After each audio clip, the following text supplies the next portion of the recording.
A paz do Senhor Jesus Cristo. Vamos para mais uma mensagem de Deus. Deus seja louvado por mais uma oportunidade. Amém? Nesta oportunidade nós vamos ler primeira carta do apóstolo Paulo aos Tessalonicenses, capítulo 4, versículo 18. Está escrito assim: portanto, consolai-vos uns aos outros com essas palavras. Amém?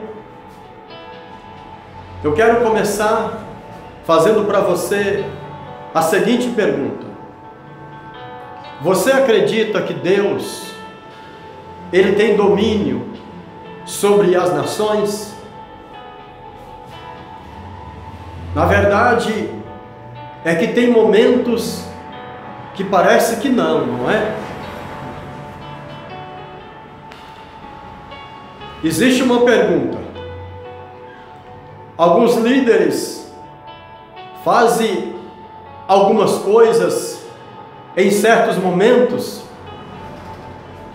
e nós perguntamos: se Deus tem o controle, por que deixou? Não é?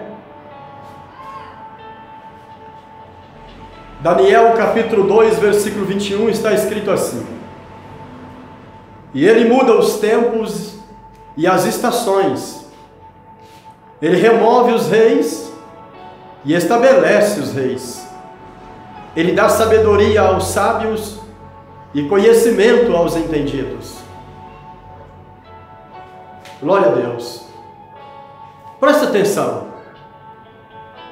Em uma batalha muito conhecida, como a Batalha de Carquemes, a Babilônia marchou em direção a esta batalha. E nesse tempo, Babilônia vence o Egito e a Síria. Nabucodonosor se torna um proeminente monarca e a Babilônia, maior potência mundial nesse tempo. No ano 605 a.C., a Babilônia com Nabucodonosor invade Judá e leva a classe nobre de Judá, neste mesmo ano 605 a.C.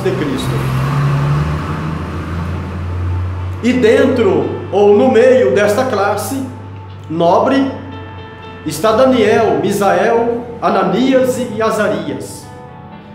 E quando esses jovens chegaram à Babilônia, eles foram levados à presença de Nabucodonosor. E no palácio de Nabucodonosor foi trocado os nomes desses jovens. Trocaram os nomes, trocaram as vestes,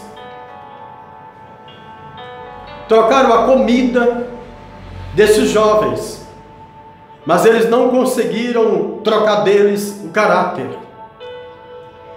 Então, em uma noite, Nabucodonosor, estando em seu quarto, ele tem um sonho. E nesse sonho, Nabucodonosor, ele vê uma grande estátua, mas não entende a interpretação. Mas ele reúne todos os astrólogos, magos e adivinhos, e nenhum deles puderam dar-lhe a interpretação. Mas Nabucodonosor não queria só a interpretação do sonho. Ele queria que o seu sonho também fosse adivinhado, resgatado da sua memória. Teriam que revelar o sonho e dar a interpretação. Ninguém era capaz de fazer tal coisa. Então Daniel, ele ora a Deus, e Deus lhe dá o sonho de Nabucodonosor e a sua interpretação. Então Daniel é apresentado a Nabucodonosor e passa-lhe a revelação. E Daniel lhe diz: o Senhor viu uma estátua, e a sua cabeça era de ouro, o seu peito e os seus braços são de prata, o seu tórax era de bronze, e as suas pernas e seus pés eram de ferro e de barro. Então Daniel traz agora a interpretação. A cabeça de ouro era o Império Babilônico, o peito e os braços são o Império Medo-Persa, o tórax de bronze era o Império Grego, Grécia, Alexandre o Grande. As pernas de ferro e barro eram o Império Romano. A revelação seria que os mais fracos iam dominar os mais fortes. A prata iria dominar o ouro, o bronze ia dominar a prata, o ferro ia dominar o bronze. Percebemos aqui 4 reinos. Então, qual seria a interpretação? A interpretação seria que o reino menor iria dominar o maior. E assim aconteceu.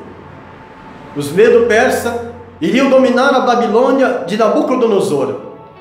Em seguida, a Grécia iria dominar os Medos-Persas de Dário e Ciro. E por fim, Roma iria dominar a Grécia de Alexandre o Grande. A pergunta é: como encontrar Deus no domínio desses acontecimentos? Deus sempre usou nações ímpias para corrigir o seu povo. Qual era o propósito de Deus em permitir o seu povo ser cativo na Babilônia? O propósito de Deus era banir do meio deles a idolatria. O Salmo de número 115 encaixa muito bem aqui, escrito depois do cativeiro. Depois do cativeiro babilônicos, depois do cativeiro babilônico, nunca mais houve idolatria em Judá. Tudo isso estava dentro de um plano estabelecido por Deus para a vinda de Jesus Cristo, na plenitude dos tempos. Numa noite em que Belsazar fazia uma festa com muita orgia, músicas estranhas e bebendo nos utensílios sagrados do templo, foi então que a ira do Senhor se acendeu. Uma mão entrou na festa e começou a escrever na parede do palácio: Mene, Mene, Tekel, Persim. Belsazar, quando viu, ficou perturbado, mandou chamar Daniel. Daniel disse a ele: essa é a interpretação do escrito. O teu reino será dividido. Você foi encontrado em falta na balança do Senhor. Belsazar entendeu que seu reino seria dividido. E exatamente aquela noite, Dário e Ciro invadiram Babilônia. No momento da festa, Dário e Ciro entraram na Babilônia pelo rio Eufrates e prenderam todos naquela noite. Agora, o reino de prata, que são os Medos Persas, invadindo Babilônia, se tornaram potência mundial. Então vem a pergunta: no que o reino dos Medos Persas contribuiu para o plano de Deus? A semente de Gênesis, capítulo 3, versículo 15, estava na Babilônia. Essa semente precisava voltar o centro da vontade de Deus, que era Jerusalém, para nascer em Belém da Judeia. Ciro entendeu pelas profecias de Jeremias que tinha que liberar o povo de volta para Jerusalém. E ele nasceu em Belém da Judeia, através de uma virgem chamada Maria. Então vem o reinado de Alexandre o Grande, dominando os Medos Persas. No que Alexandre o Grande contribuiu para a vinda de Jesus Cristo? O reinado agora de Alexandre o Grande tem como mentor Aristóteles, o filósofo. E este filósofo embutiu na mente de Alexandre o Grande o seguinte: se você conseguir implantar o helenismo grego, a língua grega, em todos os povos que você dominar, será mais fácil esses povos serem servos da Grécia. Mais que depressa, Alexandre o Grande assim fez. Todos os povos, então circunvizinhos da Grécia, aprenderam o grego. E sem perceber, Alexandre o Grande estava contribuindo para o propósito de Deus. Quando Jesus Cristo ressuscita, ele dá uma ordem para os discípulos: ficai em Jerusalém, até que do alto sejais revestidos de poder. Depois vocês saem para testemunhar na Judeia, em Samaria e até os confins da terra. Quando eles saíram para pregar na Judeia e Samaria, para pregar aos confins da terra, eles precisavam pregar em grego, porque todos conheciam a língua grega. O apóstolo Paulo foi quem mais pregou em grego, porque Alexandre o Grande contribuiu com isso. Então, sendo assim, 54 cidades, 32 países, 9 ilhas do Mediterrâneo, a espinha dorsal de Roma foi abalada pela pregação do Evangelho. Então agora vem o reinado de ferro, barro e barro, Roma. Este império veio com Pompeu no ano 63 a 66 a.C. O que Roma fez? Quando Roma dominou os outros povos, eles começaram a pavimentar estradas e abrir caminhos para que tivesse livre acesso às regiões que eles iriam conquistar.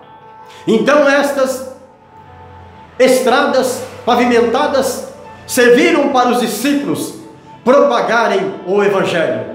E assim fizeram as viagens missionárias, sem barreiras, atravessando fronteiras.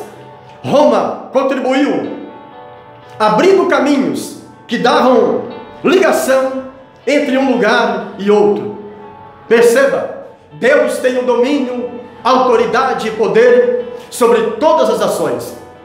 Mesmo que ora ou outras nós acreditamos e pensamos que não, mas verdadeiramente o Senhor tem o domínio sobre todas as ações. Homens da terra, nenhum deles fazem nada mais e nada menos do que aquilo que Deus quer que seja feito ou que permite a ser feito. Amém? Deus seja louvado. Que o Senhor desta hora possa falar melhor ao teu coração por intermédio desta palavra, em nome de Jesus Cristo.